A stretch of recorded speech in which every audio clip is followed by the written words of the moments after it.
Ici, on va discuter d'une application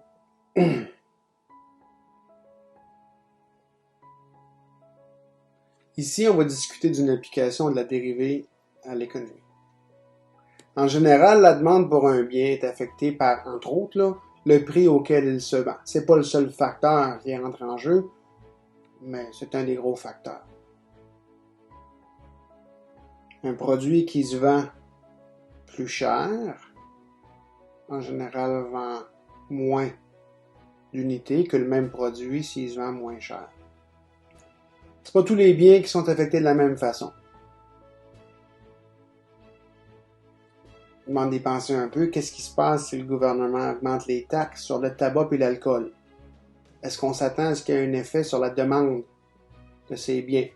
Puis on garde en tête que le tabac et l'alcool, ça crée une dépendance.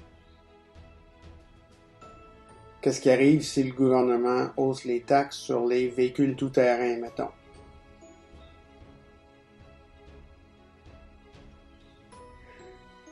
Façon de mesurer la variation de la demande là, pour pouvoir répondre à la question, c'est quoi l'effet de vendre plus cher ou de vendre moins cher? C'est de mesurer ce qui s'appelle l'élasticité de la demande. Si la demande varie substantiellement en fonction du prix, on va dire qu'elle est élastique. Puis si elle ne varie pas substantiellement en fonction du prix, on dit qu'elle est inélastique. Par exemple, la demande pour un concert de Taylor Swift, elle est inélastique au prix. Pourquoi? Ses vrais fans, les gens qui l'aiment, là, no matter what, qui vont aller la voir indépendamment du prix, ils vont acheter des billets indépendamment du prix. Puis c'est un point important, il n'y a pas vraiment de substitut pour Taylor Swift.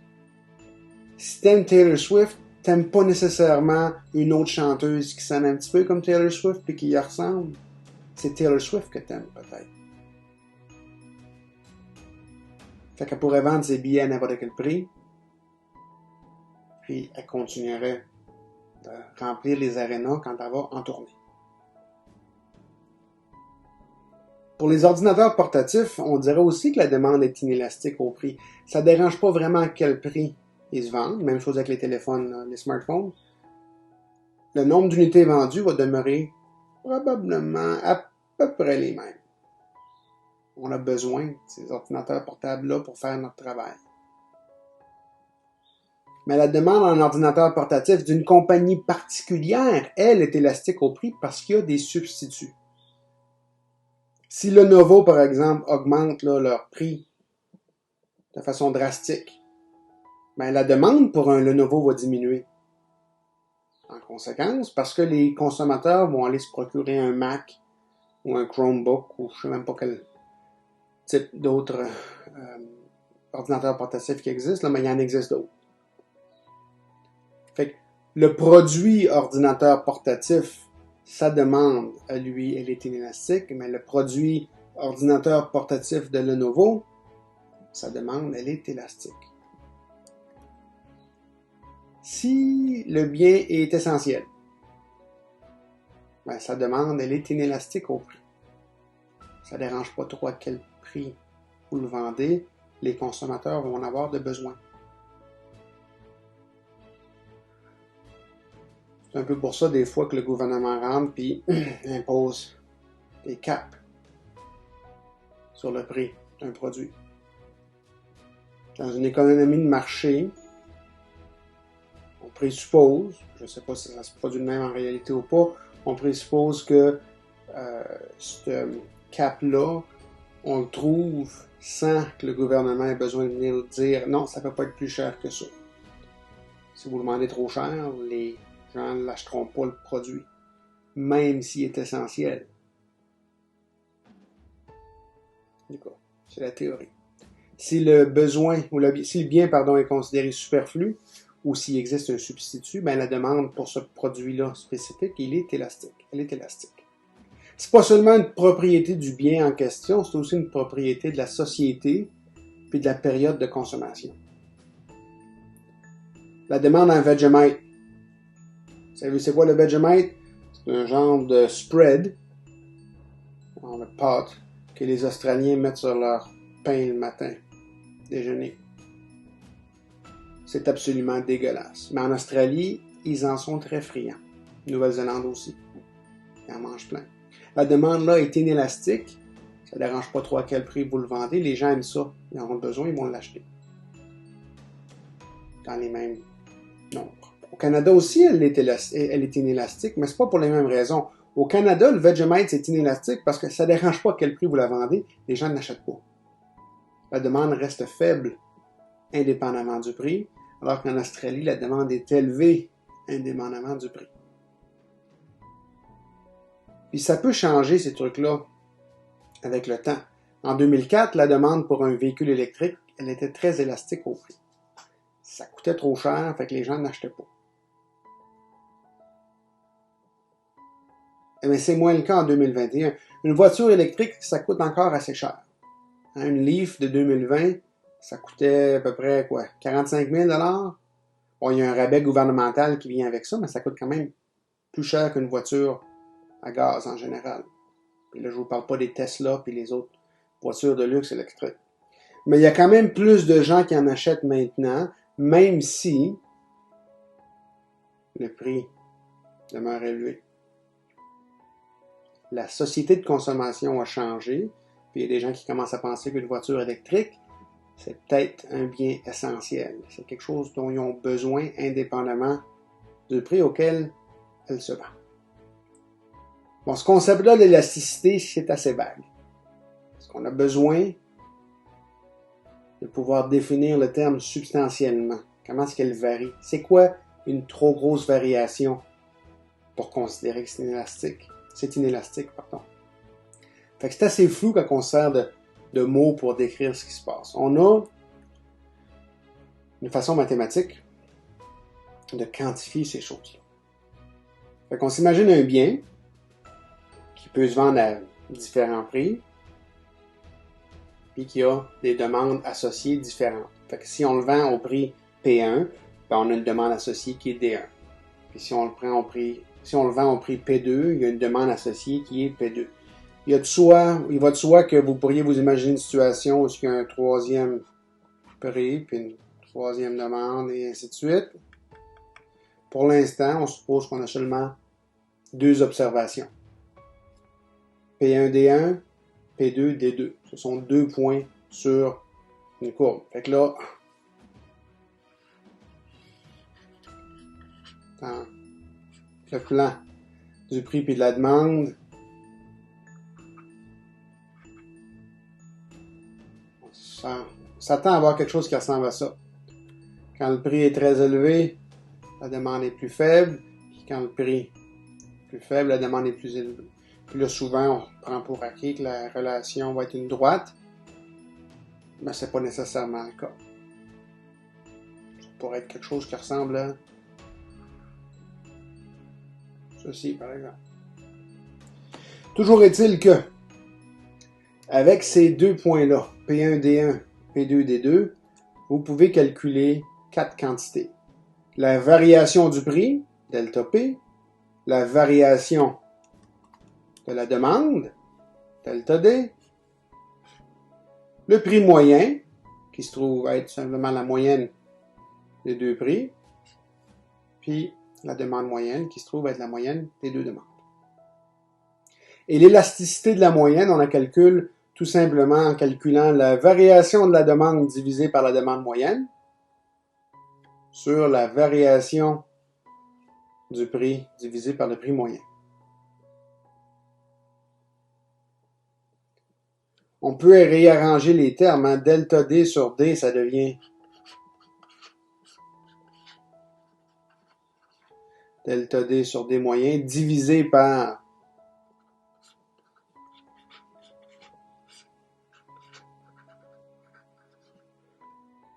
delta P sur P moyen. Puis là, vous faites la passe du switcheroo. Hein? On divise des fractions, c'est la même chose que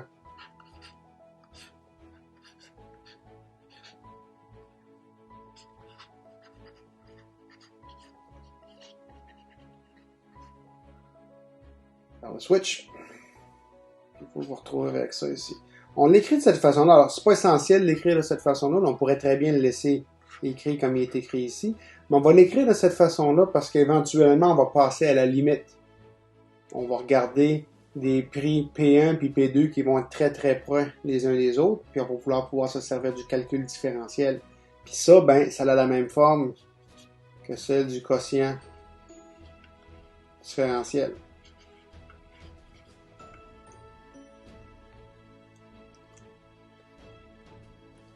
Par exemple, supposons que vous avez une compagnie qui peut vendre 405 bicyclettes si elle les vend à 350$ l'unité, puis elle va en vendre 225 si elle les vend à 600$ l'unité. Vous êtes capable de calculer les quantités correspondantes, la variation de prix, la variation de la demande, le prix moyen, la demande moyenne. Pour la variation du prix et la variation de la demande, vous pouvez soit faire P2 moins P1, vous pouvez aussi faire P1 moins P2 si ça vous tente, mais si vous faites P1 moins P2, vous devez vous servir pour la variation correspondante de la demande de D1 moins D2. Okay? Fait qu'il faut que vous soyez consistant. En général, on prend le deuxième en premier parce que ça ressemble un peu à ce qu'on sait quand on calculait la pente de la droite. Y2 moins Y1 sur X2 moins X1.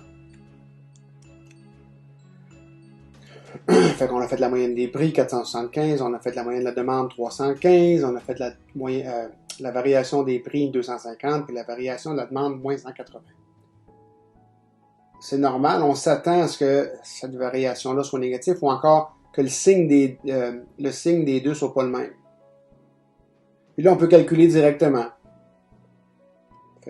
L'élasticité moyenne, c'est le delta D sur delta P fois P moyen sur D moyen. Ce qui nous donne, on le calcule, une valeur qui est à peu près moins 1,09. OK. Fait qu'on a trouvé un chiffre. Qu'est-ce que ça veut dire, ce chiffre-là?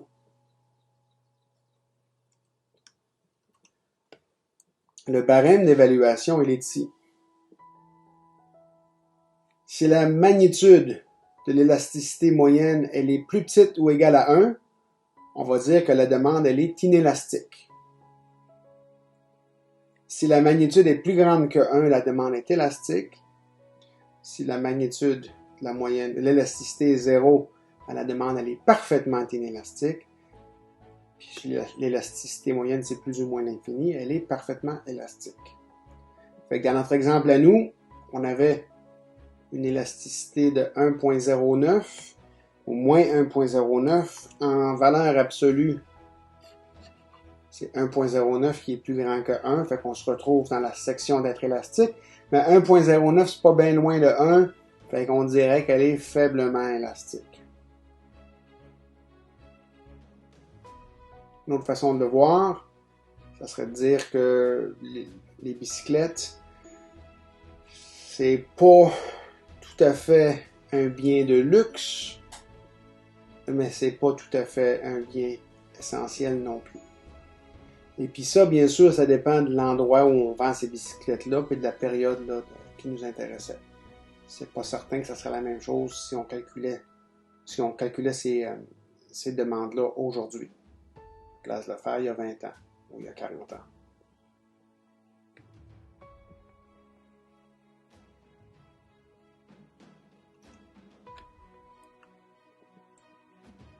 Non, l'élasticité moyenne, c'est une analogue de la vitesse moyenne. Elle nous donne une approximation de l'élasticité instantanée de la demande. Le truc, c'est qu'on n'a pas nécessairement une façon facile de voir c'est quoi la relation entre le prix et la demande. Là. Comment qu'on le vérifie? Il faudrait faire plein d'expériences puis calculer plein de points. Puis là, on aurait peut-être une courbe plus ou moins lisse. Mais pour obtenir ces points-là, il faut essayer de les vendre à des prix différents. Puis si on les vend pas assez cher, si on n'a pas compris le marché, ben on les vendra pas nos bicyclettes. Puis là, on perd de l'argent. Fait obtenir les mesures ici là, pour déterminer c'est quoi l'allure exacte de la demande en fonction du prix, c'est pas évident. On va quand même supposer qu'on a obtenu la courbe. On sait, par exemple, quoi ressemble la demande en fonction du prix. Tous les autres facteurs sont confondus ici. Fait qu'on va supposer qu'elle est continue, cette demande-là, puis qu'elle est différenciable, c'est-à-dire qu'on peut calculer sa dérivée. Les points qui vont nous intéresser, à place de prendre un P1 puis un P2 aléatoire, on va choisir un P1 qui va être un prix quelconque P, un P2 qui va être P plus delta P. Dans ce cas-là, la variation de delta P, qui était P2 moins P1, ben ça va être P plus delta P moins P. Et P s'annule, il me reste delta P. C'est pas surprenant, on l'a choisi comme ça. Et le delta D, ça serait la demande au prix P2, P plus delta P, moins la demande au prix P1, qui est P. On a notre delta D qui est ici. On a aussi besoin de connaître le prix moyen et la demande moyenne. On va prendre le temps de les écrire juste pour vous aider à voir comment on obtient la formule qui est plus bas, là. Le prix moyen, c'est la moyenne des deux prix. P1, on a dit que c'était P. P2, c'est P plus delta P.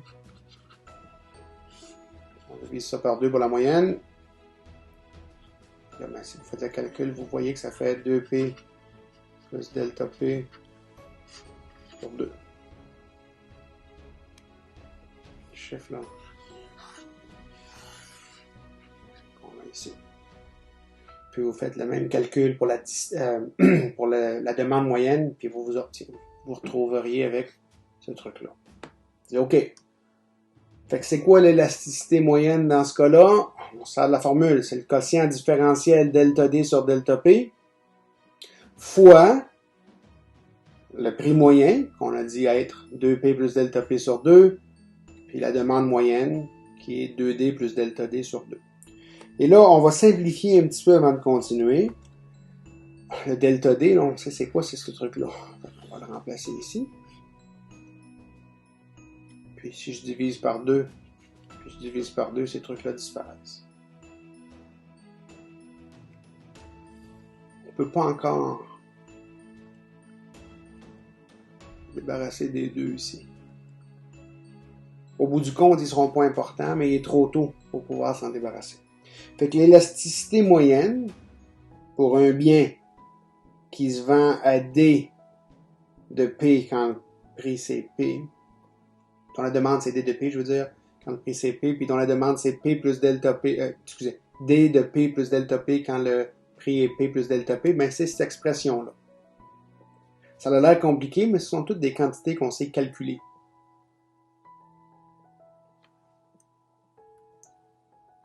Là, nous, ce qui va nous intéresser, c'est ce qui se passe lorsque la variation de prix, le delta P, tend vers 0. Ben, quand la variation de prix tend vers 0, qu'est-ce qui arrive à la variation de la demande toute seule? La variation de la demande, parce que notre fonction D est continue, là, on peut écrire delta D, c'est D de P plus delta P moins dP, ça ne change pas. Puis qu'est-ce qui arrive maintenant? Écoutez, quand delta P tend vers 0, dP, c'est pas affecté par ce qui arrive à delta P. Hein? Delta P, c'est pas une variable ici. Fait que ce dP-là, il va rester moins dP. Il est fixe, il change pas.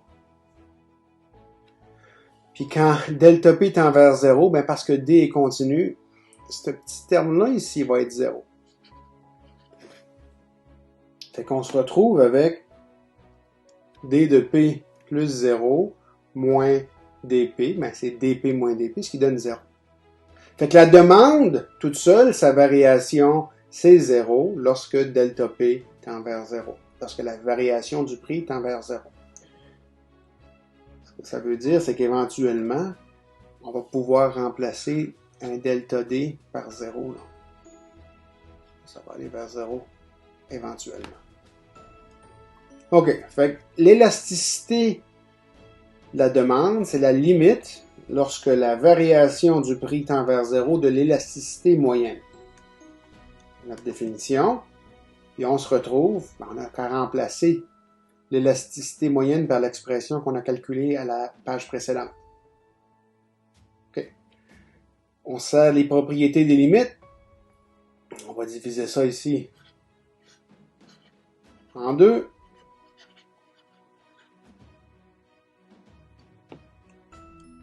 Sans trop de problèmes. Le terme qui est ici, on le reconnaît, là, ce terme-là, c'est tout simplement la dérivée de la demande en fonction du prix. Puis l'autre terme, qui est ici, on va essayer de l'évaluer directement. Qu'est-ce qui arrive si je remplace delta P par 0? Ce morceau-là s'en va vers 0. Puis là, je me retrouve avec la limite de delta D ici, quand delta P tend vers 0. Mais on l'a calculé, cette limite-là. C'est celle qui est 0. Fait que la limite du terme marginal, le terme qui est ici, ça va être la limite, si vous voulez, de ce truc-là. Puis ça, ben, c'est tout simplement 2P sur 2D. Je vous certain d'avoir bien compris ce qui se passe ici. Il n'y a pas de delta P dans cette expression-là. Puis il n'y a pas de delta P dans cette expression-là. Même si D, là, c'est vraiment un raccourci pour D de P, la demande à un prix particulier. Le delta P, il ne rentre pas ici. On se retrouve avec ça. Puis là, ça se trouve que ben, les deux peuvent s'annuler. Puis je me retrouve avec une expression pour l'élasticité de la demande. C'est la dérivée de la demande fois le rapport entre le prix et la demande à ce prix-là. Fait que, éventuellement, la classification de la demande, là, elle demeure la même que celle qu'on a vue auparavant. On calcule en valeur absolue, puis on regarde la magnitude. Est-ce que c'est plus grand que 1? Est-ce que c'est 1 ou plus petit que 1? Est-ce que c'est 0? Est-ce que c'est plus ou moins l'infini? Qu'est-ce que ça prend pour être 0? Ben, vous auriez besoin que le prix potentiellement soit 0. Peut-être que la dérivée soit 0. Puis qu'est-ce que ça prend pour que l'élasticité soit infinie? Ben, il faudrait que la demande soit 0. Ou encore que cette expression-là soit infinie. C'est des concepts que vous allez apprendre dans vos cours de microéconomie ou de macroéconomie. Là, je ne me souviens plus exactement c'est lequel. Ici, tout ce que j'essaie de faire, c'est de justifier la formule pour l'élasticité de la demande, puis vous montrer qu'on l'obtient en calculant une dérivée. C'est pas seulement la dérivée, mais c'est une quantité qui s'obtient avec, entre autres, la dérivée. Ben, on va quantifier l'élasticité de la demande. Écoutez, mettons que j'ai une demande qui est 100 moins 4P, puis je vous demande de vérifier c'est quoi l'élasticité quand P est égal à 12. Il y en a d'autres, là, il y a d'autres expressions, on va seulement faire une, nous autres. Vous irez voir ce qui se passe dans les notes pour les trois autres. On se sert de la formule. L'élasticité, c'est la dérivée fois P divisé par la demande. P divisé par demande. Ici, ça nous fait moins 4, parce que la dérivée de 100 moins 4P, 100 moins 4P, c'est moins 4, fois P divisé par 100 moins 4P, donc 1 plus 25 sur P moins 25. Pas trop compliqué. Puis là, on la calcule à une valeur spécifique du prix. Le prix est égal à 12. Fait que l'élasticité, c'est moins 12 sur 13. Puis la demande serait inélastique. Elle ne serait pas très fortement inélastique. Elle est faiblement inélastique, mais elle est quand même inélastique parce que la magnitude de moins 12 sur 13, c'est plus petit que 1.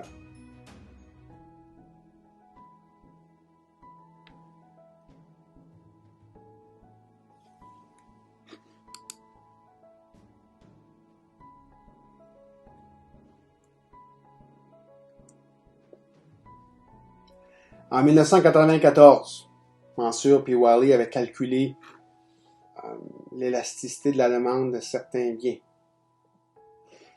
Vous voyez, les métaux sont à 1,52, 1,26, 1,14 pour les automobiles, 1,09, 1,03 pour les transports. Fait que plus on s'approche du 1, plus on a des biens qui commencent à devenir essentiels.